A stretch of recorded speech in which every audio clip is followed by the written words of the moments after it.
ਵਾਹਿਗੁਰੂ ਗੁਰੂ ਪਿਆਰੇ ਸਾਧ ਸੰਗਤ ਜੀ, ਵਾਹਿਗੁਰੂ ਜੀ ਕਾ ਖਾਲਸਾ, ਵਾਹਿਗੁਰੂ ਜੀ ਕੀ ਫਤਿਹ।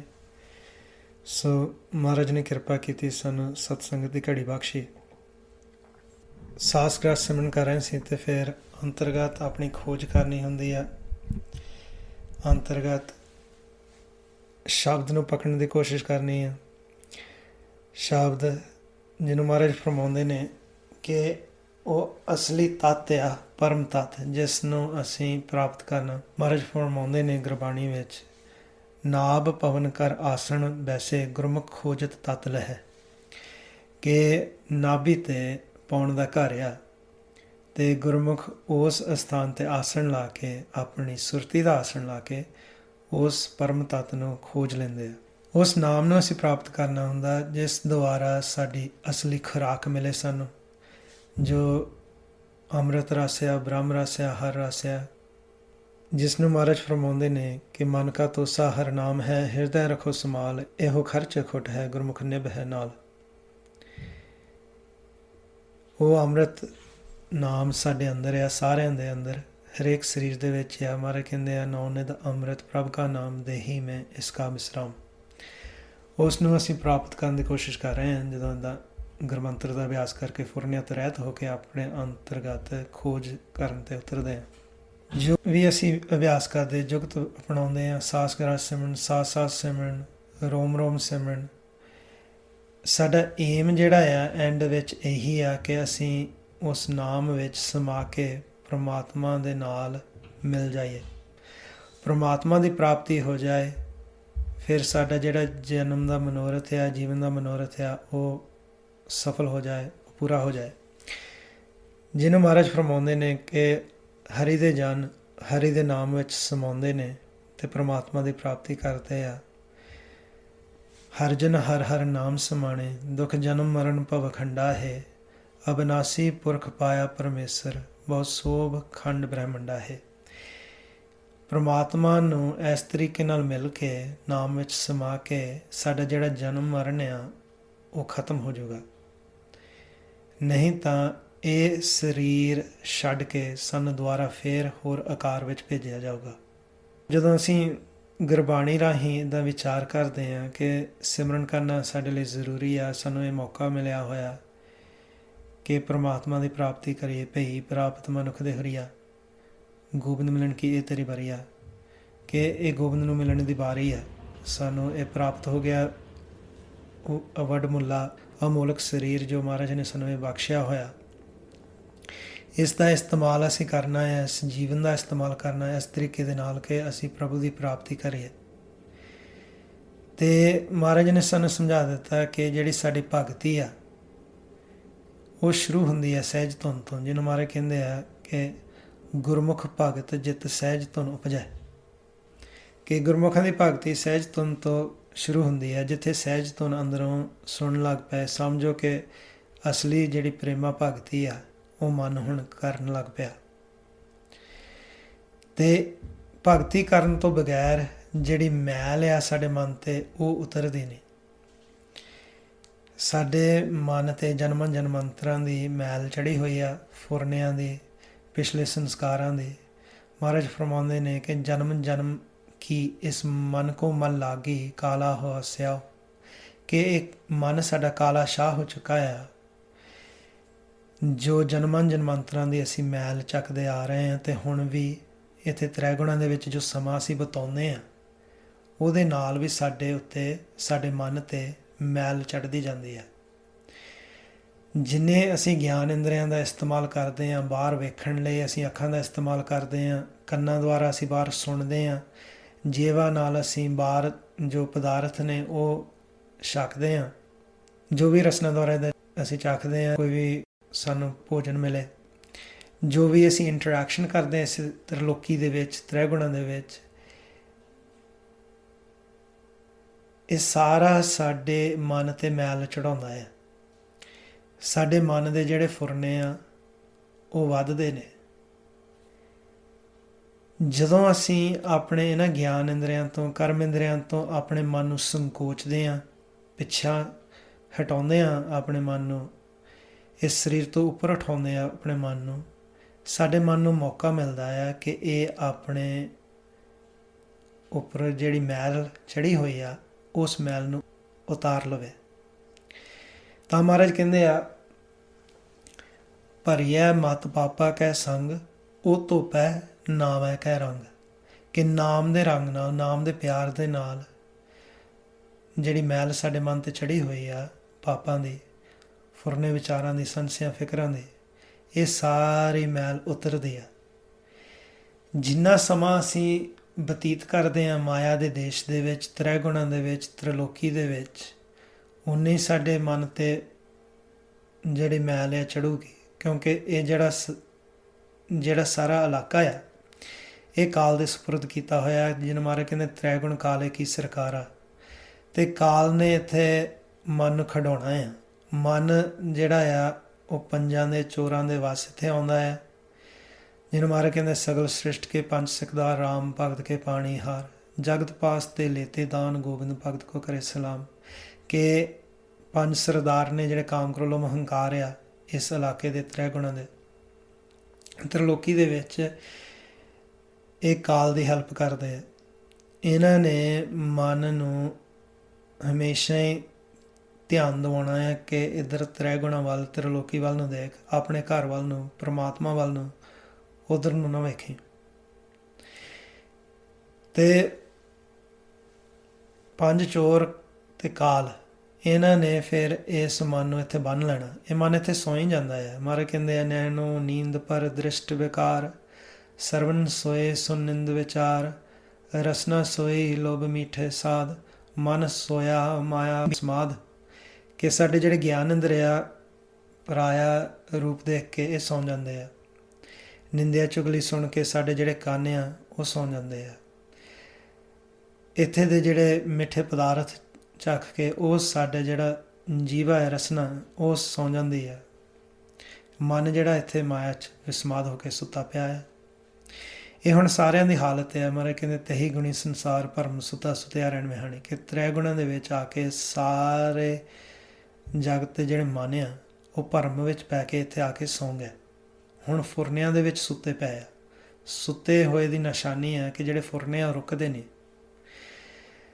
ਅਤੇ ਕਦੇ ਕਿਤੇ ਇਹ ਮਨ ਤਮੋਗੁਣ 'ਤੇ ਚਲੇ ਜਾਂਦਾ, ਕਦੇ ਰਜੋਗੁਣ 'ਤੇ ਆ ਜਾਂਦਾ, ਅਤੇ ਸਤੋਗੁਣ ਤੋਂ ਇਹਨੂੰ ਜ਼ਿਆਦਾਤਰ ਉਰਾਂ ਹੀ ਰੱਖਿਆ ਜਾਂਦਾ ਹੈ। ਕਿਉਂਕਿ ਸਤੋਗੁਣ ਰਾਹੀਂ ਸਾਡਾ ਅਸਲ ਵਿੱਚ ਮਾਰਗ ਚਲੇ ਜਾਂਦਾ ਹੈ ਆਪਣੇ ਘਰ ਨੂੰ ਤ੍ਰੈ ਗੁਣਾਂ ਤੋਂ ਉੱਪਰ।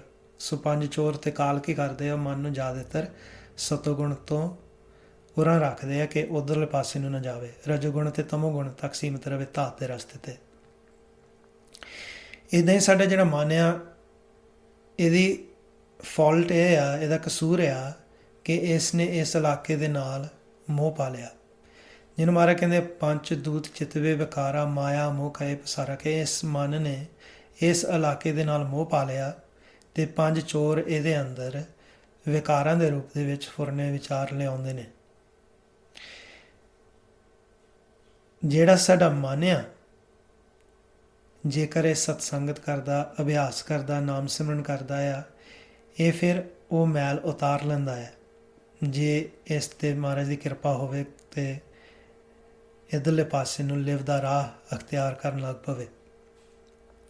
ਸੋ ਜਿੰਨਾ ਅਸੀਂ ਟਾਈਮ ਸਮਾਂ ਇੱਥੇ ਵਰਤਦੇ ਹਾਂ ਤ੍ਰੈ ਗੁਣਾਂ ਦੇ ਵਿੱਚ, ਇਹਦੇ ਨਾਲ ਸਾਡੇ ਫੁਰਨੇ ਜ਼ਿਆਦਾ ਵੱਧਦੇ ਆ। ਤੁਸੀਂ ਦੇਖੋਗੇ ਕਿ ਜਿਹੜੇ ਜੀਵ ਬਹੁਤ ਫੁਰਨੇ ਲੈਂਦੇ ਆ ਉਹਨਾਂ ਨੂੰ ਰਾਤ ਨੂੰ ਸੌਣਾ ਮੁਸ਼ਕਿਲ ਹੋ ਜਾਂਦਾ।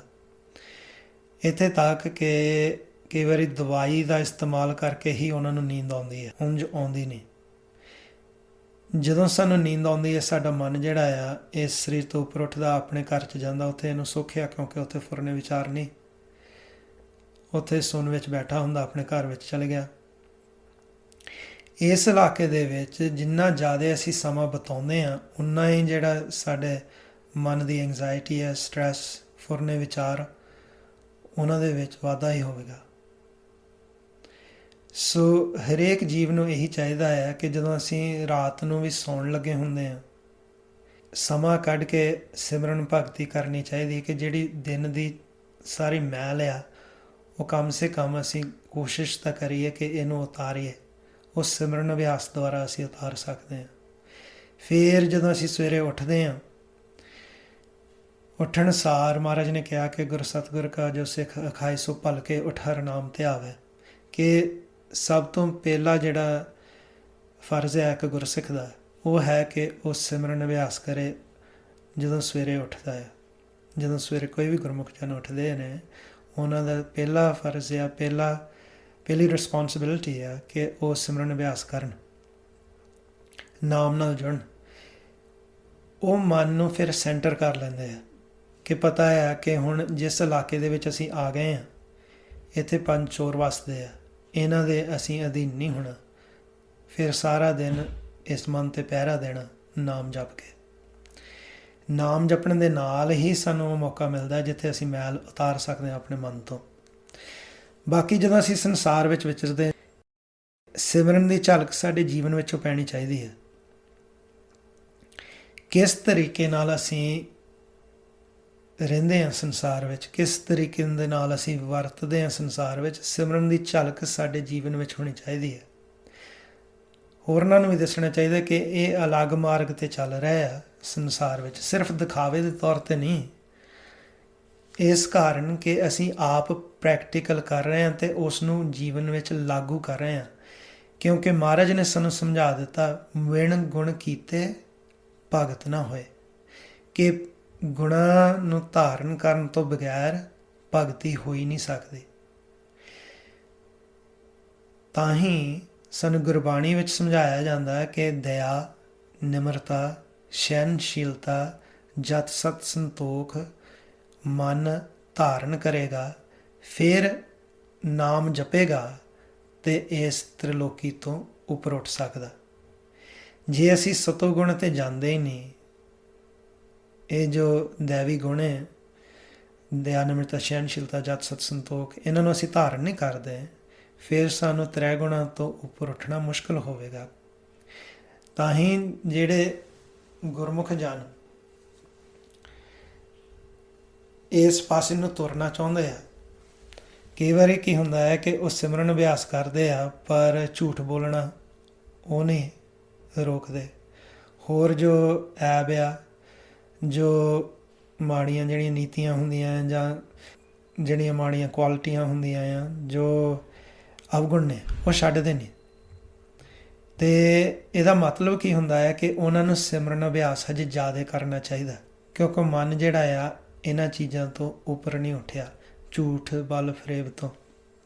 ਜਿਸ ਤਰ੍ਹਾਂ ਦਾ ਸਾਡਾ ਆਚਰਣ ਆ ਦੁਨੀਆ ਦੇ ਵਿੱਚ, ਉਹਦੇ ਵਿੱਚ ਜੇ ਅਸੀਂ ਸਿਮਰਨ ਅਭਿਆਸ ਕਰਦੇ, ਉਹਦੇ ਵਿੱਚ ਸਿਮਰਨ ਦੀ ਰਿਫਲੈਕਸ਼ਨ ਹੋਣੀ ਚਾਹੀਦੀ ਹੈ, ਝਲਕ ਪੈਣੀ ਚਾਹੀਦੀ ਹੈ ਕਿ ਸਿਮਰਨ ਕਰਨ ਵਾਲੇ ਆ, ਅਭਿਆਸ ਕਰਨ ਵਾਲੇ ਆ। ਇਹਨਾਂ ਦਾ ਵਿਚਰਨ ਆਮ ਨਾਲੋਂ ਵੱਖਰਾ ਆ, ਇਹਨੂੰ ਕਹਿੰਦੇ ਗੁਰਮੁਖ। ਜਿੰਨਾ ਚਿਰ ਤੱਕ ਅਸੀਂ ਸਿਰਫ ਗਿਆਨ ਨੂੰ ਇੱਕ ਰਟਨ ਕਰਦੇ ਹਾਂ ਪਰ ਉਹਨੂੰ ਆਪਣੇ ਜੀਵਨ ਵਿੱਚ ਦ੍ਰਿੜ ਨਹੀਂ ਕਰਦੇ, ਜਿਵੇਂ ਹੁਣ ਅਕਥ ਕਹਾਣੀ ਆ, ਕਈ ਅਕਥ ਕਹਾਣੀ ਕਰਦੇ ਨੇ ਪਰ ਜਦੋਂ ਉਹਨਾਂ ਦਾ ਜੀਵਨ ਦੇਖੋ ਉਹ ਅਕਥ ਕਹਾਣੀ ਵਾਲਾ ਨਹੀਂ। ਉਹ ਜਿਹੜਾ ਜੀਵਨ ਆ ਉਹ ਐਸਾ ਹੁੰਦਾ ਹੈ ਜੈਸੇ ਮਨਮੁਖਾਂ ਦਾ। ਅਤੇ ਫਿਰ ਮਹਾਰਾਜ ਨੇ ਸਾਨੂੰ ਗੁਰਬਾਣੀ 'ਚ ਸਮਝਾ ਦਿੱਤਾ ਕਿ ਇਹ ਜਿਹੜਾ ਅਧਿਆਤਮਕ ਗਿਆਨ ਆ, ਇਹਦੇ ਬਾਰੇ ਸਾਰੇ ਵਿਚਾਰ ਕਰਦੇ ਆ। ਮਨਮੁਖ ਵੀ ਅਧਿਆਤਮਕ ਗੱਲਾਂ ਕਰਨ ਲੱਗ ਪੈਂਦੇ ਹੁੰਦੇ ਆ, ਕਈ ਵਾਰੀ ਤੁਸੀਂ ਦੇਖੋਗੇ ਸੰਸਾਰ 'ਚ। ਮਹਾਰਾਜ ਕਹਿੰਦੇ ਗਿਆਨ ਗਿਆਨ ਕਥੈ ਸਭ ਕੋਈ, ਕਥ ਕਥ ਬਾਦ ਕਰੇ ਦੁੱਖ ਹੋਈ। ਕਹਿੰਦੇ ਗਿਆਨ ਦੀਆਂ ਗੱਲਾਂ ਤਾਂ ਸਾਰੇ ਕਰਦੇ ਆ, ਫਿਰ ਕਥਨ ਕਰਦੇ ਕਰਦੇ ਆਪਸ ਵਿੱਚ ਹੀ ਵਾਦ ਵਿਵਾਦ ਵਿੱਚ ਪੈ ਜਾਂਦੇ ਆ, ਝਗੜਦੇ ਨੇ, ਫਿਰ ਦੁੱਖ ਹੁੰਦਾ ਆ। ਕਥ ਕਹਿਣੇ ਤੇ ਰਹਿ ਨਾ ਕੋਈ, ਕਹਿੰਦੇ ਕਿ ਕੋਈ ਰੁਕਦਾ ਤਾਂ ਹੈ ਨਹੀਂ ਗਿਆਨ ਦੀਆਂ ਗੱਲਾਂ ਕਰਨ ਤੋਂ, ਬਿਨ ਰਸ ਰਾਤੇ ਮੁਕਤ ਨਾ ਹੋਈ। ਪਰ ਕਹਿੰਦੇ ਜਿੰਨਾ ਚਿਰ ਅੰਦਰੋਂ ਰਸ ਨਹੀਂ ਪ੍ਰਾਪਤ ਕਰਦੇ, ਪ੍ਰੈਕਟੀਕਲ ਨਹੀਂ ਕਰਦੇ, ਉਹਨਾਂ ਚਿਰ ਤੱਕ ਮੁਕਤੀ ਨਹੀਂ ਹੈਗੀ। ਜਦੋਂ ਅਸੀਂ ਅਭਿਆਸ ਕਰਾਂਗੇ ਤਾਂ ਹੀ ਸਾਡਾ ਜਿਹੜਾ ਮਨ ਆ ਇੱਧਰੋਂ ਪਾਸਿਓਂ ਉਲਟਣ ਲੱਗ ਪਊਗਾ ਕਿ ਜੇ ਅਸੀਂ ਇੰਨਾ ਅਭਿਆਸ ਕरें ਕਿ ਸਾਨੂੰ ਉਸ ਹਰੀ ਦਾ ਰਸ ਆਉਣ ਲੱਗ ਪਿਆ, ਫਿਰ ਇੱਧਰਲੀਆਂ ਚੀਜ਼ਾਂ ਜਿਹੜੀਆਂ ਆ ਤ੍ਰੈ ਗੁਣਾਂ ਦੀਆਂ, ਇਹ ਫਿੱਕੀਆਂ ਲੱਗਣ ਲੱਗ ਪੈਂਦੀਆਂ। ਮਨ ਫਿਰ ਆਪਣੇ ਆਪ ਛੱਡਣ ਲੱਗ ਪੈਂਦਾ ਆ ਜੋ ਐਬ ਨੇ, ਜੋ ਝੂਠ ਆ, ਬਲ ਫਰੇਬ, ਇਸ ਤੋਂ ਮਨ ਮੁੜਨ ਲੱਗ ਪੈਂਦਾ। ਤੇ ਜੇ ਸਾਡਾ ਮਨ ਇਹਨਾਂ ਤੋਂ ਮੁੜਦਾ ਨਹੀਂ, ਇਹਦਾ ਮਤਲਬ ਹੈ ਜੇ ਅਸੀਂ ਸਿਮਰਨ ਥੋੜ੍ਹਾ ਕਰ ਰਹੇ ਹਾਂ, ਜ਼ਿਆਦਾ ਕਰਨਾ ਚਾਹੀਦਾ। ਫਿਰ ਮਹਾਰਾਜ ਕਹਿੰਦੇ ਆ, ਗਿਆਨ ਧਿਆਨ ਸਭ ਗੁਰ ਤੇ ਹੋਏ। ਜੋ ਬ੍ਰਹਮ ਦਾ ਗਿਆਨ ਆ, ਧਿਆਨ ਦੀ ਅਵਸਥਾ ਆ, ਇਹ ਸਾਰੇ ਗੁਰੂ ਤੋਂ ਪ੍ਰਾਪਤ ਹੁੰਦੇ ਆ। ਸਾਚੀ ਰਹਿਤ ਸਾਚਾ ਮਨ ਸੋਏ। ਸੱਚੀ ਜਿਹੜੀ ਰਹਿਤ ਆ, ਸਾਡੀ ਜਿਹੜੀ ਰਹਿਣੀ ਆ ਸੰਸਾਰ ਵਿੱਚ, ਉਸ ਦੇ ਨਾਲ ਸੱਚ ਸਾਡੇ ਮਨ ਵਿੱਚ ਆ ਕੇ ਵਸ ਜਾਂਦਾ। ਸੱਚ ਕਹਿ ਦਿੱਤਾ ਪ੍ਰਮਾਤਮਾ ਨੂੰ। ਮਨਮੁਖ ਕਥਨੀ ਹੈ ਪਰ ਰਹਿਤ ਨਾ ਹੋਏ। ਜਿਹੜੇ ਮਨਮੁਖ ਆ ਉਹ ਕਥਨ ਜ਼ਰੂਰ ਕਰ ਲੈਂਦੇ ਆ ਕਿ ਇਸ ਤਰੀਕੇ ਨਾਲ ਵਿਚਰਨਾ ਚਾਹੀਦਾ ਸੰਸਾਰ ਵਿੱਚ, ਇਸ ਤਰੀਕੇ ਨਾਲ ਤੁਸੀਂ ਧਾਰਮਿਕ ਪ੍ਰੈਕਟਿਸ ਕਰੋ, ਮੈਡੀਟੇਸ਼ਨ ਕਰੋ, ਇੱਦਾਂ ਕਰੋ, ਪਰ ਮਨਮੁਖ ਵੀ ਇੱਦਾਂ ਕਥ ਲੈਂਦੇ ਆ। ਪਰ ਉਹਨਾਂ ਦੇ ਵਿੱਚ ਅਤੇ ਗੁਰਮੁਖਾਂ ਵਿੱਚ ਫਰਕ ਇਹ ਹੁੰਦਾ ਕਿ ਜਿਹੜੇ ਗੁਰਮੁਖ ਆ ਉਸ ਨੂੰ ਪ੍ਰੈਕਟਿਸ ਕਰਦੇ, ਉਹਨਾਂ ਦੇ ਜੀਵਨ ਵਿੱਚ ਝਲਕ ਪੈਂਦੀ ਹੈ ਸਿਮਰਨ ਦੀ। ਉਹਨਾਂ ਦੀ ਜਿਹੜੀ ਰਹਿਣੀ ਆ ਉਹ ਵੱਖਰੀ ਹੁੰਦੀ ਆ, ਉਹਨਾਂ ਦੀ ਰਹਿਤ ਜਿਹੜੀ ਆ ਉਹ ਵੱਖਰੀ ਆ। ਮਨਮੁਖ ਕਥਨੀ ਹੈ ਪਰ ਰਹਿਤ ਨਾ ਹੋਏ।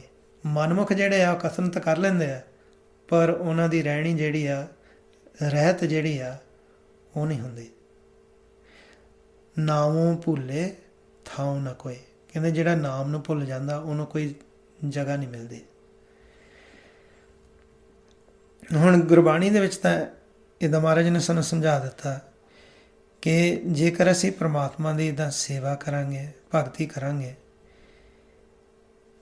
ਇਹ ਹੈਗਾ ਭਗਤੀ ਦਾ ਭੰਡਾਰਾ ਜੋ ਪ੍ਰਮਾਤਮਾ ਸਾਨੂੰ ਬਖਸ਼ਦੇ ਆ, ਜਿਸ ਦੁਆਰਾ ਅਸੀਂ ਨਾਮ ਪ੍ਰਾਪਤ ਕਰਨਾ। ਮਹਾਰਾਜ ਫਰਮਾਉਂਦੇ ਨੇ, ਬਿਸਵੰਬਰ ਜੀਵਨ ਕੋ ਦਾਤਾ ਭਗਤ ਭਰੇ ਭੰਡਾਰ, ਜਾ ਕੀ ਸੇਵਾ ਨਿਫਲ ਨਾ ਹੋਵਤ ਖਿਨਮੇ ਕਰੇ ਉਦਾਰ। ਜਦੋਂ ਅਸੀਂ ਸਿਮਰਨ ਅਭਿਆਸ ਕਰਦੇ ਹਾਂ, ਅਸੀਂ ਮਹਾਰਾਜ ਦੀ ਸੇਵਾ ਕਰ ਰਹੇ ਹਾਂ। ਇਹ ਭਗਤੀ ਇੱਕ ਸੇਵਾ ਆ। ਜਦੋਂ ਸੇਵਾ ਕਰਦੇ ਹਾਂ, ਜਾਂ ਅਸੀਂ ਕਈ ਵਾਰੀ ਜਿਹੜੇ ਗੁਰਮੁਖਾਂ ਨੂੰ ਪਤਾ ਹੈ, ਮਹਾਰਾਜ ਕਹਿੰਦੇ ਨਦਰੀ ਸਤਿਗੁਰ ਸੇਵੀਐ, ਨਦਰੀ ਸੇਵਾ ਹੋਏ, ਨਦਰੀ ਏ ਮਨ ਵਾਸਾ ਹੋਏ, ਨਦਰੀ ਮਨ ਨਿਰਮਲ ਹੋਏ।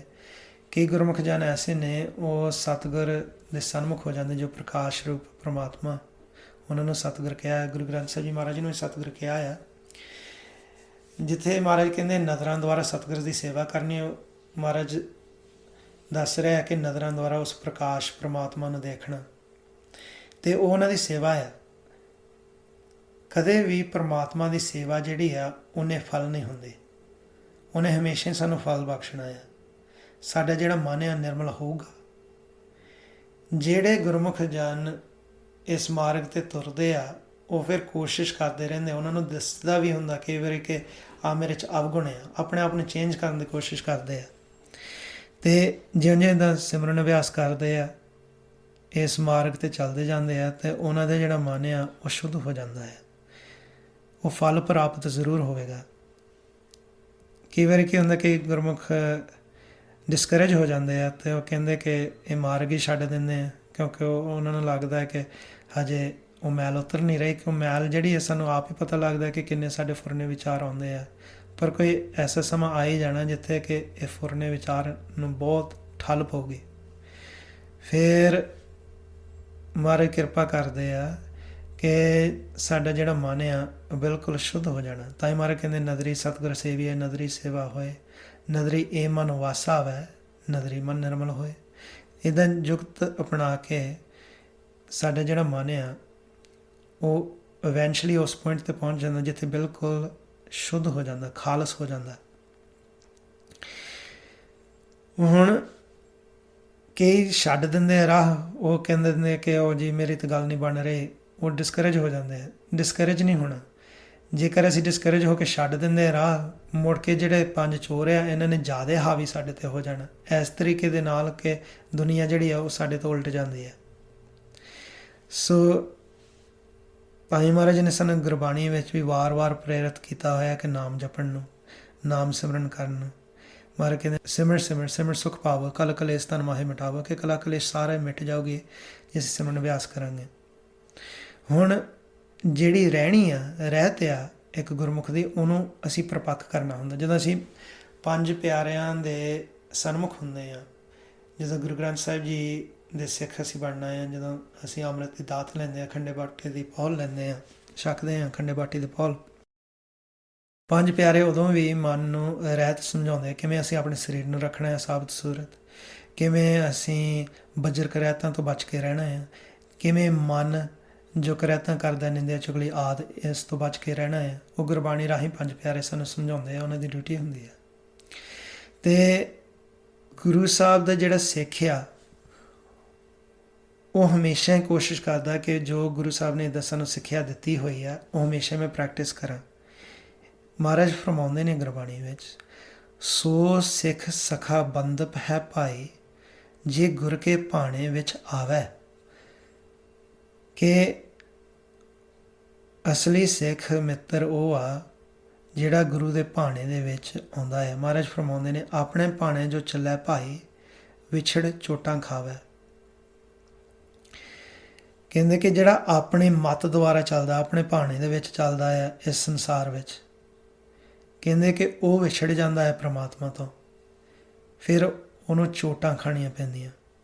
ਫਿਰ ਮਹਾਰਾਜ ਫਰਮਾਉਂਦੇ ਨੇ, ਬਿਨ ਸਤਿਗੁਰ ਸੁਖ ਕਦੇ ਨਾ ਪਾਵੈ ਭਾਈ, ਫਿਰ ਪਛਤਾਵੈ। ਕਿ ਸਤਿਗੁਰੂ ਤੋਂ ਵਾਂਝੇ ਹੋ ਕੇ ਅਸੀਂ ਕਦੇ ਸੁੱਖ ਨਹੀਂ ਪਾ ਸਕਦੇ।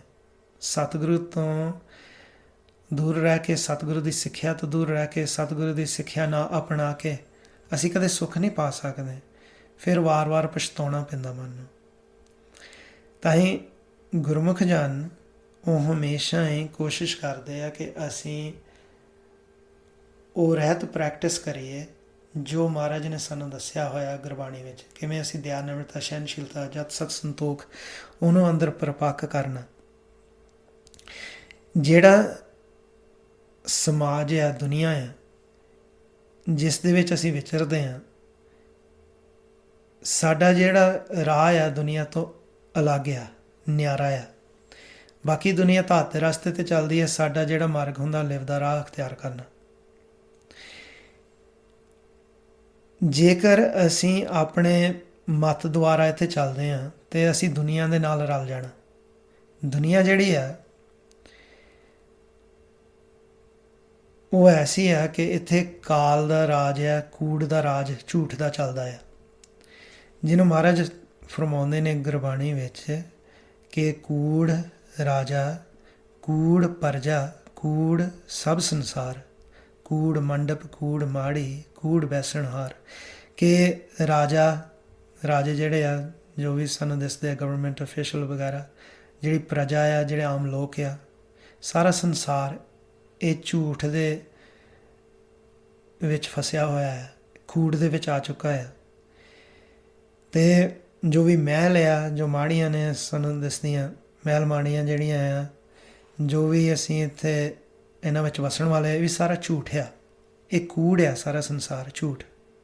ਹੁਣ ਗੁਰਬਾਣੀ ਵਿੱਚ ਤਾਂ ਸਾਨੂੰ ਮਹਾਰਾਜ ਨੇ ਸਮਝਾ ਦਿੱਤਾ ਹੈ ਝੂਠ ਆ। ਗੁਰਮੁਖ ਜਿਹੜੇ ਆ ਇਸ ਤੋਂ ਉੱਪਰ ਉੱਠਣਾ ਚਾਹੁੰਦੇ ਆ ਕਿ ਮਨ ਜਿਹੜਾ ਆ ਸੱਚ ਦੇ ਨਾਲ ਜੁੜੇ, ਸੱਚ ਕਹਿ ਦਿੱਤਾ ਪ੍ਰਮਾਤਮਾ ਨੂੰ। ਅਤੇ ਮਹਾਰਾਜ ਨੇ ਗੁਰਬਾਣੀ 'ਚ ਸਾਨੂੰ ਸਮਝਾ ਦਿੱਤਾ, ਜੋ ਇੱਥੇ ਸੰਸਾਰ ਵਿੱਚ ਚੱਲਦਾ ਹੈ ਨਾ, ਇੱਥੇ ਮਹਾਰਾਜ ਗੱਲ ਕਰਦੇ ਸ਼ਰਮ ਦੀ। ਸ਼ਰਮ ਜੋ ਹੈ, ਇਸ ਦੇ ਦੋ ਅਰਥ ਕੀਤੇ ਜਾਂਦੇ ਆ। ਇੱਕ ਤਾਂ ਹਿੰਦੀ ਵਿੱਚ ਜੋ ਸ਼ਰਮ ਇਸਤੇਮਾਲ ਕੀਤਾ ਜਾਂਦਾ ਹੈ ਲਫ਼ਜ਼, ਮਿਹਨਤ ਨੂੰ ਕਹਿ ਦਿੱਤਾ, ਉਦਮ ਕਰਨੀ, ਘਾਲਣਾ ਕਰਨੀ। ਅਤੇ ਦੂਜੇ ਪਾਸੇ ਸ਼ਰਮ ਦਾ ਅਰਥ ਹੈ ਲੱਜਾ, ਸ਼ੇਮ, ਜਿਹਨੂੰ ਕਹਿੰਦੇ ਆ ਅਸੀਂ ਇੰਗਲਿਸ਼ ਵਿੱਚ। ਹੁਣ ਗੁਰਬਾਣੀ ਦੇ ਵਿੱਚ ਮਹਾਰਾਜ ਨੇ ਸਾਨੂੰ ਸਮਝਾ ਦਿੱਤਾ ਕਿ ਇੱਥੇ ਦੁਨੀਆ ਦੇ ਵਿੱਚ ਝੂਠ ਚੱਲਦਾ ਆ, ਕੂੜੀ ਰਾਸ, ਕੂੜਾ ਵਪਾਰ। ਕਿ ਜਿਹੜੀ ਪੂੰਜੀ ਆ ਉਹ ਵੀ ਇੱਥੇ ਝੂਠ ਦੀ ਆ, ਜੋ ਵਪਾਰ ਹੁੰਦਾ ਆ ਇੱਥੇ ਉਹ ਵੀ ਝੂਠ ਦਾ ਚੱਲਦਾ ਆ। ਕੂੜ ਬੋਲ ਕਰੇ ਆਹਾਰ। ਲੋਕ ਜਿਹੜੇ ਆ ਕੂੜ, ਝੂਠ, ਇੱਥੇ ਮਾਇਆ ਦੇ ਗੱਲਾਂ ਕਰਦੇ, ਮਾਇਆ ਸਾਰੀ ਝੂਠ ਆ, ਕੂੜ ਦੀਆਂ ਗੱਲਾਂ ਕਰਦੇ ਆ। ਕੂੜ ਦਾ ਜਿਹੜਾ ਇੱਥੇ ਇਲਾਕੇ ਦਾ ਖਾਣਾ ਆ ਉਹ ਖਾਂਦੇ ਆ। ਫਿਰ ਮਹਾਰਾਜ ਕਹਿੰਦੇ, ਸ਼ਰਮ ਧਰਮ ਕਾ ਡੇਰਾ ਦੂਰ, ਨਾਨਕ ਕੂੜ ਰਹਿਆ ਭਰਪੂਰ। ਕਿ ਸ਼ਰਮ ਅਰਥਾਤ ਲੱਜਾ ਅਤੇ ਧਰਮ, ਇਹ ਬਹੁਤ ਦੂਰ ਚਲਾ ਚੁੱਕਾ ਹੈ ਲੋਕਾਂ ਤੋਂ। ਨਾਨਕ ਕੂੜ ਰਿਹਾ ਭਰਪੂਰ, ਕਿ ਇੱਥੇ ਸਾਰੇ ਪਾਸੇ ਝੂਠ ਹੀ ਫੈਲ ਗਿਆ ਹੈ। ਇੱਥੇ ਮਹਾਰਾਜ ਕਲਯੁਗ ਦੀ ਗੱਲ ਕਰ ਰਿਹਾ ਹੈ, ਜਿਸ ਨੂੰ ਮਹਾਰਾਜ ਗੁਰਬਾਣੀ ਵਿੱਚ ਫਰਮਾਉਂਦੇ ਨੇ ਕਿ ਸਰਮ ਧਰਮ ਦੋਇ ਛੱਪ ਖਲੋਏ, ਕੂੜ ਫਿਰੈ ਪ੍ਰਧਾਨ ਵੇ ਲਾ ਲੋ। ਇਹ ਕਲਯੁਗ ਦਾ ਹਾਲ ਆ। ਮਹਾਰਾਜ ਨੇ ਗੁਰਬਾਣੀ ਦੇ ਵਿੱਚ ਸਾਨੂੰ ਸਮਝਾਇਆ ਹੋਇਆ ਕਿ ਕਲਯੁਗ ਦੇ ਵਿੱਚ ਕੀ ਹੁੰਦਾ ਆ, ਜਿਹੜੀ ਸ਼ਰਮ ਆ ਉਹ ਘਟ ਜਾਂਦੀ ਆ, ਉਹਦੇ ਨਾਲ ਧਰਮ ਨੂੰ ਸੱਟ ਵੱਜਦੀ ਹੈ, ਧਰਮ ਜਿਹੜਾ ਹੈ ਉਹ ਵੀ ਘਟ ਜਾਂਦਾ ਹੈ। ਗੁਰਬਾਣੀ ਦੇ ਵਿੱਚ ਮਹਾਰਾਜ ਨੇ ਸਾਨੂੰ ਸਮਝਾ ਦਿੱਤਾ, ਇੱਕ ਤਾਂ ਹੈਗਾ ਕਿ ਜਿਹੜੇ ਸ਼ਰਮ ਹੁੰਦੀ ਆ, ਲੱਜਾ ਜਿਹੜੀ ਆ, ਇੱਕ ਤਾਂ ਲੋਕ ਲੱਜਾ ਹੁੰਦੀ ਐਸੀ ਕਿ ਕਈ ਵਾਰੀ ਅਸੀਂ ਲੋਕ ਕੀ ਕਹਿਣਗੇ ਉਸ ਕਾਰਨ ਕਰਕੇ ਭਗਤੀ ਨਹੀਂ ਕਰਦੇ। ਉਹ ਜਿਹੜੀ ਲੱਜਾ ਆ ਉਹ ਅਸੀਂ ਛੱਡਣੀ ਆ। ਜਿਹਨੂੰ ਮਹਾਰਾਜ ਕਹਿੰਦੇ ਆ, ਲਾਜ ਮਰੈ ਜੋ ਨਾਮ ਨਾ ਲੇਵੈ, ਨਾਮ ਬਿਹੂਨ ਸੁਖੀ ਕਿਉਂ ਸੋਵੈ। ਕਿ ਲਾਜ ਨਾਲ ਉਦਾਂ ਹੀ ਮਰ ਜਾਣਾ ਚਾਹੀਦਾ ਆ ਜੇ ਅਸੀਂ ਹਰੀ ਦਾ ਨਾਮ ਨਹੀਂ ਉਚਾਰਨ ਕਰਦੇ। ਲਾਜ ਮਰੈ ਜੋ ਨਾਮ ਨਾ ਲੇਵੈ, ਨਾਮ ਬਿਹੂਨ ਸੁਖੀ ਕਿਉਂ ਸੋਵੈ। ਕਿ ਨਾਮ ਤੋਂ ਬਗੈਰ ਅਸੀਂ ਸੁਖੀ ਕਿਉਂ ਇੱਥੇ ਸੋਵਾਂਗੇ, ਇੱਥੇ ਕਿਉਂ ਸਾਡੇ ਮਨ ਨੂੰ ਸੁੱਖ ਮਿਲੂਗਾ। ਹਰ ਸਿਮਰਨ ਛਾੜ ਪਰਮਗਤ ਚਾਹੇ, ਮੂਲ ਬਿਨਾ ਸਾਕਾ ਕਾ ਤਾਹੇ। ਕਹਿੰਦੇ ਕਿ ਹਰੀ ਦਾ ਸਿਮਰਨ ਛੱਡ ਕੇ ਅਸੀਂ ਚਾਹੁੰਦੇ ਹਾਂ ਕਿ ਸਾਨੂੰ ਪਰਮਗਤੀ ਪ੍ਰਾਪਤ ਹੋ ਜਾਏ, ਪ੍ਰਮਾਤਮਾ ਨਾਲ ਮਿਲਾਪ ਹੋ ਜਾਏ। ਕਹਿੰਦੇ ਕਿ ਜੇ ਦਰੱਖਤ ਦੀਆਂ ਜੜ੍ਹਾਂ ਹੀ ਨਾ ਹੋਣ ਤੇ ਸਾਖਾਂ ਕਿੱਥੋਂ ਫੁੱਟ ਪੈਣਗੀਆਂ। ਇੱਦਾਂ ਹੀ ਸਾਡੇ ਲਈ ਪ੍ਰਮਾਤਮਾ ਦੀ ਪ੍ਰਾਪਤੀ ਕਰਨੀ, ਇਹਦਾ ਮੂਲ ਸਿਧਾਂਤ ਹੈ ਕਿ ਪਹਿਲਾਂ ਅਸੀਂ ਸਿਮਰਨ ਕਰੀਏ। ਸਿਮਰਨ ਕਰਨ ਤੋਂ ਬਗੈਰ ਅਸੀਂ ਉਹ ਪ੍ਰਾਪਤੀ ਨਹੀਂ ਕਰ ਸਕਦੇ। ਉਹ ਜਿਹੜੀ ਲੋਕ ਲੱਜਾ ਹੁੰਦੀ, ਜਿਸ ਕਾਰਨ ਕਰਕੇ ਅਸੀਂ ਇਸ ਧਾਰਮਿਕ ਮਾਰਗ 'ਤੇ ਨਹੀਂ ਚੱਲਦੇ, ਇਸ ਅਧਿਆਤਮਿਕ ਮਾਰਗ 'ਤੇ ਨਹੀਂ ਚੱਲਦੇ, ਉਹ ਲੋਕ ਲੱਜਾ ਅਸੀਂ ਛੱਡਣੀ ਆ। ਪਰ ਇਹ ਜਿਹੜਾ ਇੱਥੇ ਮਹਾਰਾਜ ਨੇ ਕਿਹਾ ਕਿ ਸ਼ਰਮ ਅਤੇ ਧਰਮ, ਇਹਨਾਂ ਦਾ ਆਪਸ ਵਿੱਚ ਹੀ ਕਨੈਕਸ਼ਨ ਆ। ਤੁਸੀਂ ਦੇਖੋਗੇ ਸੰਸਾਰ ਵਿੱਚ ਕਈ ਲੋਕ ਐਸੇ ਨੇ, ਉਹ ਸ਼ਰਮ ਕਾਰਨ ਕਿ ਲੋਕੀ ਕੀ ਕਹਿਣਗੇ, ਉਹ ਕਈ ਵਾਰੀ ਪਾਪ ਨਹੀਂ ਕਰਦੇ। ਇਹ ਚੰਗੀ ਗੱਲ ਆ। ਸ਼ਰਮ ਉਸ ਤਰੀਕੇ ਦੇ ਨਾਲ ਮਹਾਰਾਜ ਨੇ ਸਾਨੂੰ ਸਮਝਾਇਆ ਹੋਇਆ ਕਿ ਸ਼ਰਮ ਦਾ ਇੱਕ ਚੰਗਾ ਪਾਸਾ ਵੀ ਹੈ। ਉਹ ਸ਼ਰਮ ਜਿਹੜੀ ਆ ਉਹ ਗੁਰਮੁਖਾਂ ਲਈ ਇੱਕ ਗਹਿਣਾ ਹੁੰਦਾ। ਹੁਣ ਜਦੋਂ ਅਸੀਂ ਇਸ ਪਾਸੇ ਚੱਲਣਾ ਆ, ਧਾਰਮਿਕ ਮਾਰਗ 'ਤੇ, ਲਿਵ ਦੇ ਰਾਹ 'ਤੇ, ਫਿਰ ਅਸੀਂ ਕਿਸੇ ਦੀ ਪਰਵਾਹ ਨਹੀਂ ਕਰਨੀ ਕਿ ਲੋਕੀ ਕੀ ਸੋਚਦੇ ਆ, ਕਿ ਜੀ ਅਭਿਆਸ ਕਰਦੇ ਫਿਰਦੇ ਆ, ਭਗਤੀ ਕਰਦੇ, ਫਿਰ ਸਾਨੂੰ ਕੋਈ ਕੇਅਰ ਨਹੀਂ। ਮਹਾਰਾਜ ਕਹਿੰਦੇ ਆ ਕਿ ਤੇਰੀ ਭਗਤ ਨਾ ਛੋਡੂ ਭਾਵੇਂ ਲੋਕ ਹੱਸੈ। ਕਿ ਲੋਕ ਦੁਨੀਆ ਦੇ ਭਾਵੇਂ ਸਾਡੇ 'ਤੇ ਹੱਸਣ, ਅਸੀਂ ਤੁਹਾਡੀ ਭਗਤੀ ਨਹੀਂ ਛੱਡਣੀ। ਸਾਨੂੰ ਪਤਾ ਹੈ ਕਿ ਇਹਦੇ ਵਿੱਚ ਸਾਨੂੰ ਲਾਭ ਆ। ਬਾਕੀ ਸੰਸਾਰ ਤਾਂ ਮਹਾਰਾਜ ਕਹਿੰਦੇ ਬਿਨ ਨਾਵੇਂ ਜਗ ਕਮਲਾ ਫਿਰੈ। ਕਿ ਬਾਕੀ ਸੰਸਾਰ ਜਿਹੜਾ ਨਾਮ ਤੋਂ ਵਾਂਝਾ ਆ ਉਹ ਤਾਂ ਕਮਲੇ ਆ, ਉਹਨਾਂ ਦਾ ਪਤਾ ਹੀ ਨਹੀਂ ਕਿ ਕੀ ਸਹੀ ਹੈ ਕੀ ਨਹੀਂ। ਗੁਰਮੁਖ ਨਜ਼ਰੀ ਆਇਆ ਕਿ ਜਿਹੜਾ ਗੁਰਮੁਖ ਆ ਉਹ ਪ੍ਰਮਾਤਮਾ ਦੀ ਨਜ਼ਰਾਂ ਦੇ ਵਿੱਚ ਆਉਂਦਾ। ਤਾਂ ਗੁਰਮੁਖ ਜਿਹੜੇ ਆ, ਮਹਾਰਾਜ ਕਹਿੰਦੇ ਕਿ ਜਿਵੇਂ ਇੱਕ ਭੁੱਖਾ ਹੁੰਦਾ ਆ, ਉਹਦੇ ਸਾਹਮਣੇ ਤੁਸੀਂ ਭੋਜਨ ਰੱਖ ਲਓ, ਉਹਨੇ ਤਾਂ ਫਟਾਫਟ ਖਾਣਾ, ਉਹਨੂੰ ਸੰਗ ਨਹੀਂ ਲੱਗਦੇ।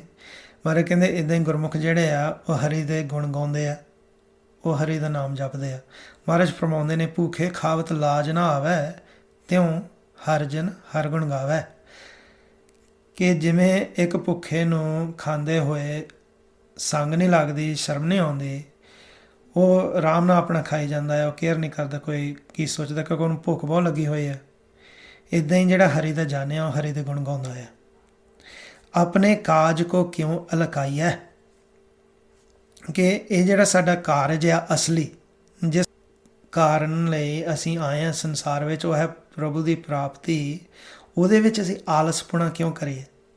ਜਿਤ ਸਿਮਰਨ ਦਰਗਹਿ ਮੁਖ ਉਜਲ, ਸਦਾ ਸਦਾ ਸੁਖ ਪਾਈਏ। ਉਸ ਹਰੀ ਦਾ ਸਿਮਰਨ ਕਰਕੇ ਦਰਗਾਹ ਦੇ ਵਿੱਚ ਸਾਡਾ ਜਿਹੜਾ ਮੁਖ ਆ ਉਹ ਉਜਲਾ ਹੋਵੇਗਾ,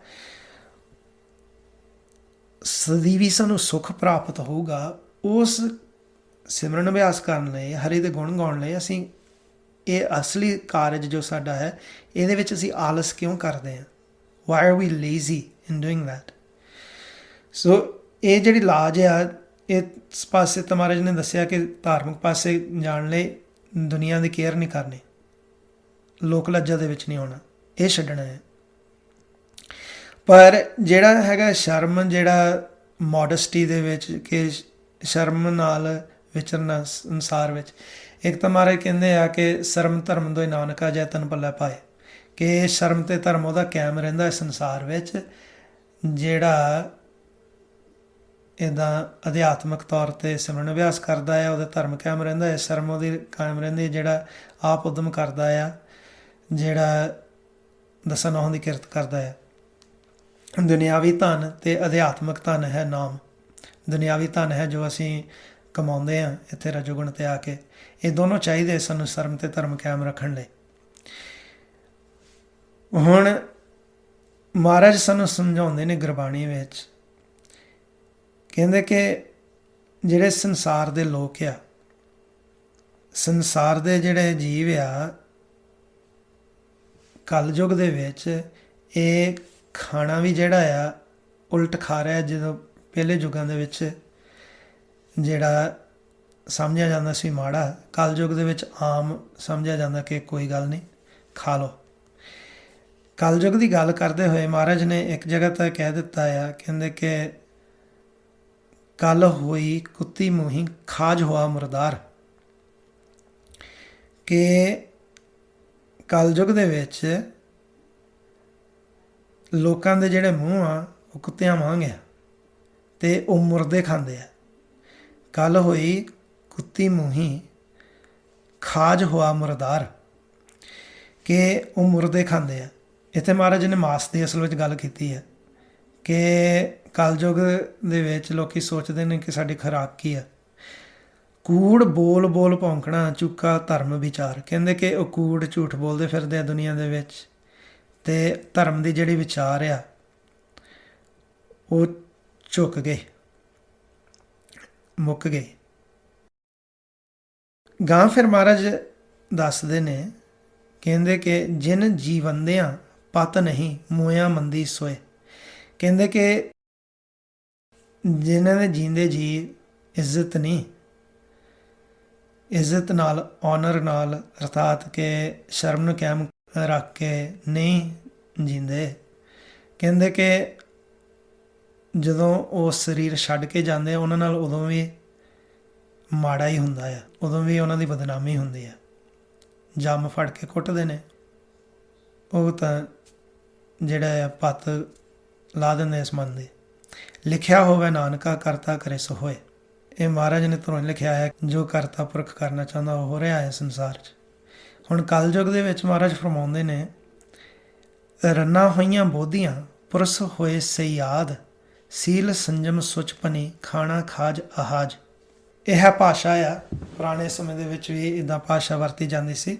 ਸੋ ਰੰਨਾਂ ਹੋਈਆਂ ਬੋਧੀਆਂ, ਮਹਾਰਾਜ ਗੱਲ ਕਰ ਰਿਹਾ ਕਿ ਜਿਹੜੀ ਇਸਤਰੀ ਹੁੰਦੀ ਆ ਉਹ ਸਲਾਹ ਦਿੰਦੀ ਆ, ਸਲਾਹਕਾਰ ਬਣ ਗਏ। ਪੁਰਸ਼ ਜਿਹੜੇ ਆ, ਜਿਹੜਾ ਪੁਰਸ਼ ਆ ਮੇਲ, ਜਿਹੜਾ ਸਯਾਦ, ਸਯਾਦ ਕਹਿੰਦੇ ਸ਼ਿਕਾਰੀ ਨੂੰ। ਕਹਿੰਦੇ ਕਿ ਕਲਯੁਗ ਦਾ ਹਾਲ ਇਹੋ ਜਿਹਾ ਆ ਕਿ ਇਸਤਰੀਆਂ ਉਹ ਸਲਾਹ ਦਿੰਦੀਆਂ ਮਰਦ ਨੂੰ। ਉਹ ਸਲਾਹ ਕੀ ਦਿੰਦੀਆਂ ਉਹ ਸੁਣਿਓ। ਸਲਾਹ ਦਿੰਦੀਆਂ ਕਿ ਤੂੰ ਕਿਸ ਚੀਜ਼ ਦਾ ਸ਼ਿਕਾਰ ਕਰਨਾ। ਹੁਣ ਅਸੀਂ ਦੇਖਦੇ ਹਾਂ ਕਿ ਸੰਸਾਰ ਵਿੱਚ ਕੀ ਹੁੰਦਾ ਹੈ ਕਿ ਜਿਹੜੇ ਇੱਦਾਂ ਦਾ ਭੋਜਨ ਖਾਂਦੇ ਆ, ਜਿਹੜਾ ਮੁਰਦਾਰ, ਜਿਹੜਾ ਮਾਸ ਨੂੰ ਕਿਹਾ ਹੈ ਮੁਰਦਾ, ਕੀ ਹੋਊਗਾ ਕਿ ਇਸਤਰੀ ਨੇ ਕਹਿ ਦੇਣਾ ਘਰ ਵਾਲੇ ਨੂੰ ਕਿ ਤੂੰ ਕੰਮ ਤੋਂ ਆ ਰਿਹਾ ਆ ਫਲਾਨਾ ਮੀਟ ਚੱਕ ਲੈ ਆਈ, ਟਰਕੀ ਚੱਕ ਲੈ ਆਈ, ਗੋਟ ਚੱਕ ਲੈ ਆਈ, ਜਾਂ ਆਹ ਚਿਕਨ ਚੱਕ ਲੈ ਆਈ, ਇੱਦਾਂ ਦੇ ਸਲਾਹ ਦਿੰਦੀਆਂ। ਸੀਲ ਸੰਜਮ ਸੁਚ ਭਨੀ ਖਾਣਾ ਖਾਜ ਆਹਾਜ, ਕਹਿੰਦੇ ਕਿ ਜਗਤ ਦੇ ਵਿੱਚ ਜਿਹੜੀ ਨਿਮਰਤਾ ਆ, ਸੰਜਮ ਹੁੰਦਾ ਹੈ, ਜਿਹੜੀ ਜੁਗਤ ਨਾਲ ਅਸੀਂ ਰਹਿੰਦੇ ਹਾਂ ਸੰਸਾਰ ਵਿੱਚ, ਜੋ ਰਹਿਣੀ ਦੀ ਗੱਲ ਕਰ ਰਹੇ ਸੀ ਨਾ। ਸੁਚ ਭਨੀ, ਹਿਰਦੇ ਦੀ ਜਿਹੜੀ ਪਵਿੱਤਰਤਾ ਆ, ਉਹ ਸਾਰਾ ਕੁਛ ਦੂਰ ਹੋ ਗਿਆ। ਖਾਣਾ ਖਾਜ ਆਹਾਜ, ਜਿਹੜਾ ਖਾਣ ਵਾਲੀ ਵਸਤੂ ਨਹੀਂ ਉਹ ਲੋਕੀ ਖਾਣ ਲੱਗ ਪਏ। ਫਿਰ ਕੀ ਹੋਇਆ? ਮਾਰੇ ਕਹਿੰਦੇ ਸ਼ਰਮ ਗਿਆ ਘਰ ਆਪਣੇ, ਪਤ ਉੱਠ ਚੱਲੀ ਨਾਲ। ਜਿਹੜੀ ਸ਼ਰਮ ਆ ਉਹ ਸੰਸਾਰ ਖੋ ਬੈਠਾ, ਉਹ ਆਪਣੇ ਘਰੇ ਚਲੇ ਗਏ, ਦੂਰ ਹੋ ਗਏ ਸਾਡੇ ਤੋਂ। ਤੇ ਸ਼ਰਮ ਦੇ ਨਾਲ ਜਿਹੜੀ ਇੱਜ਼ਤ ਆ ਉਹ ਵੀ ਚਲੀ ਗਈ। ਨਾਨਕ ਸੱਚਾ ਏਕ ਹੈ ਔਰ ਨਾ ਸੱਚਾ ਭਾਲ, ਸੱਚ ਪ੍ਰਮਾਤਮਾ ਇੱਕ ਹੀ ਆ, ਹੋਰ ਸੱਚਾ ਲੱਭੋ ਨਾ, ਮਹਾਰਾਜ ਕਹਿੰਦੇ। ਇੱਥੇ ਮਹਾਰਾਜ ਨੇ ਕਲਯੁਗ ਦਾ ਜ਼ਿਕਰ ਕੀਤਾ ਕਿ ਲੋਕਾਂ ਦੇ ਵਿੱਚ ਸ਼ਰਮ ਜਿਹੜੀ ਆ ਕਲਯੁਗ ਦੇ ਵਿੱਚ ਘਟ ਜਾਣੀ ਆ, ਤੇ ਸਾਡੇ ਅੱਖਾਂ ਦੇ ਸਾਹਮਣੇ ਆ ਘਟ ਰਹੀ ਆ। ਤੁਸੀਂ ਦੇਖੋਗੇ ਕਿ ਜਿਹੜੀ ਰਹਿਣੀ ਸਾਨੂੰ ਇੱਦਾਂ ਮਹਾਰਾਜ ਦੱਸਦੇ ਨੇ ਗੁਰਬਾਣੀ ਵਿੱਚ, ਜਿਸ ਦੁਆਰਾ ਅਸੀਂ ਵਿਚਰਨਾ ਹੈ ਸੰਸਾਰ ਵਿੱਚ, ਉਹ ਤਾਂ ਘਟ ਰਿਹਾ ਆ। ਆਮ ਜਿਹੜੇ ਜੀਵ ਆ ਧਾਤ ਦੇ ਰਸਤੇ 'ਤੇ ਚੱਲਿਆ ਹੋਇਆ, ਕਿਸ ਤਰੀਕੇ ਨਾਲ ਅਸੀਂ ਕਰਮ ਕਰਦੇ ਹਾਂ, ਕਿਸ ਤਰੀਕੇ ਨਾਲ ਅਸੀਂ ਵਿਚਰਦੇ ਹਾਂ ਸੰਸਾਰ ਵਿੱਚ, ਕੀ ਅਸੀਂ ਪਹਿਨਦੇ ਹਾਂ ਸੰਸਾਰ ਵਿੱਚ, ਕੀ ਖਾਂਦੇ ਹਾਂ, ਕੀ ਪੀਂਦੇ ਹਾਂ, ਉਹਦੇ ਵਿੱਚ ਕੋਈ ਸ਼ਰਮ ਨਹੀਂ ਸਾਡੀ ਰਹੀ। ਕਿਸ ਤਰੀਕੇ ਨਾਲ ਅਸੀਂ ਰਿਸ਼ਤੇ ਜੋੜਦੇ ਹਾਂ ਸੰਸਾਰ ਵਿੱਚ, ਰਿਸ਼ਤਿਆਂ ਦੀ ਸ਼ੁਰੂਆਤ ਕਰਦੇ ਹਾਂ, ਉਹਦੇ ਵਿੱਚ ਵੀ ਸ਼ਰਮ ਜਿਹੜੀ ਆ ਉਹ ਘਟ ਗਈ। ਕਿਵੇਂ ਅਸੀਂ ਇੱਕ ਦੂਸਰੇ ਨਾਲ ਗੱਲਬਾਤ ਕਰਦੇ ਹਾਂ, ਕਿੱਥੇ ਪੁਰਾਣੇ ਸਮਿਆਂ ਦੇ ਵਿੱਚ ਬਜ਼ੁਰਗਾਂ ਦਾ ਸਤਿਕਾਰ ਕੀਤਾ ਜਾਂਦਾ ਸੀਗਾ, ਇਹ ਵੀ ਸਾਰਾ ਕੁਝ ਘਟ ਰਿਹਾ ਆ। ਅਰਥਾਤ ਕਿ ਸ਼ਰਮ ਜਿਹੜੀ ਆ ਘਟ ਰਹੀ ਆ। ਫਿਰ ਨਾਲ ਹੀ ਜਿਹੜਾ ਹੈ ਧਰਮ ਉਹ ਘਟ ਰਿਹਾ। ਤਾਂ ਫਿਰ ਮਹਾਰਾਜ ਨੇ ਗੁਰਬਾਣੀ ਵਿੱਚ ਸਾਨੂੰ ਸਮਝਾ ਦਿੱਤਾ ਕਿ ਜਿਵੇਂ ਕਲਯੁਗ ਦੇ ਵਿੱਚ ਖੁਰਾਕ ਲੋਕੀ ਇੱਦਾਂ ਮਾਸ ਖਾਣ ਲੱਗ ਪਏ, ਜਿਹੜਾ ਮਨਮੁਖ ਆ, ਮਹਾਰਾਜ ਫਰਮਾਉਂਦੇ ਨੇ ਕਿ ਮਨ ਜਿਹੜਾ ਅਸਲੀ ਜੇ ਖੁਰਾਕ ਚਾਹੁੰਦਾ ਹੈ, ਉਹਨੂੰ ਇਸ ਤਰੀਕੇ ਨਾਲ ਕਰਨਾ ਚਾਹੀਦਾ ਕਿ ਗੁਣਾਂ ਦੀ ਖੁਰਾਕ ਬਣਾਏ ਤਾਂ ਉਸ ਨੂੰ ਅੰਦਰ ਧਾਰਨ ਕਰੇ।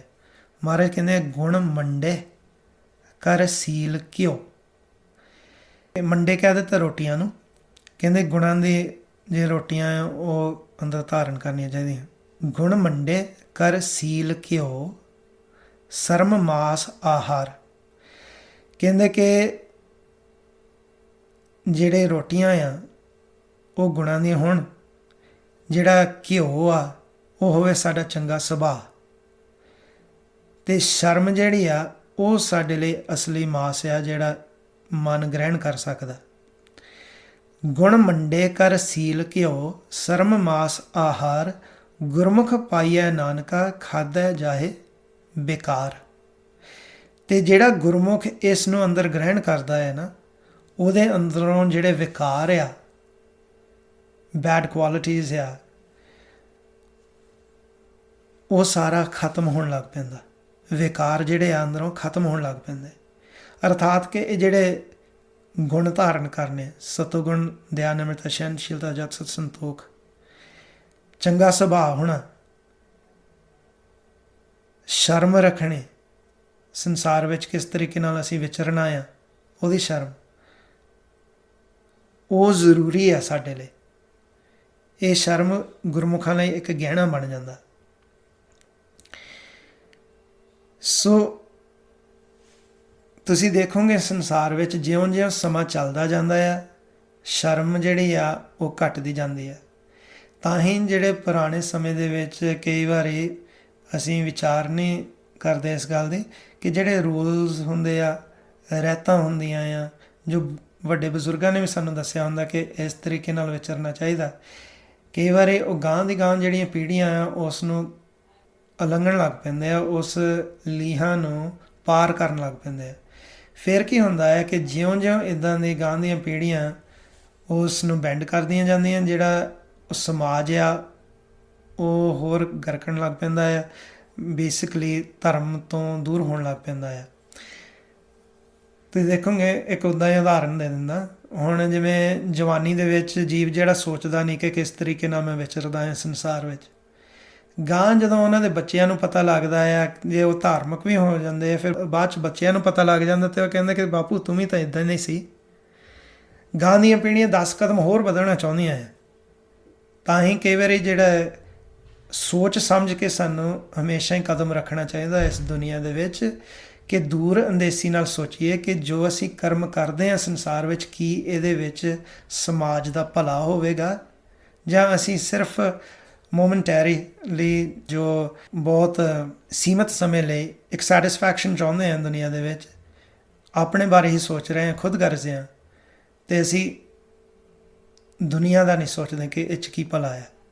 ਇਹ ਹਮੇਸ਼ਾ ਜਿਹੜੇ ਗੁਰਮੁਖ ਜਾਣੇ ਆ ਉਹ ਵਿਵੇਕ ਬੁੱਧ ਨਾਲ ਵਿਚਾਰ ਕਰਦੇ ਆ ਅਤੇ ਵਿਵੇਕ ਬੁੱਧ ਦੁਆਰਾ ਇਸ ਸੰਸਾਰ ਵਿੱਚ ਵਿਚਰਦੇ ਆ। ਇਹ ਵਿਵੇਕਤਾ ਪੈਦਾ ਹੀ ਹੁੰਦੀ ਆ ਜਦੋਂ ਅਸੀਂ ਸਿਮਰਨ ਅਭਿਆਸ ਕਰਕੇ ਇਸ ਤ੍ਰੈਗੁਣਾ ਤੋਂ ਉੱਪਰ ਉੱਠਦੇ ਹਾਂ। ਸੋ ਅੱਜ ਇੰਨੀਆਂ ਹੀ ਬੇਨਤੀਆਂ ਸਨ। ਅੱਖਰਵਾਦਾ ਘੱਟਾ ਪੁੱਲ ਚੁੱਕ ਮਾਫ ਕਰਨੇ। ਵਾਹਿਗੁਰੂ ਜੀ ਕਾ ਖਾਲਸਾ, ਵਾਹਿਗੁਰੂ ਜੀ ਕੀ ਫਤਿਹ।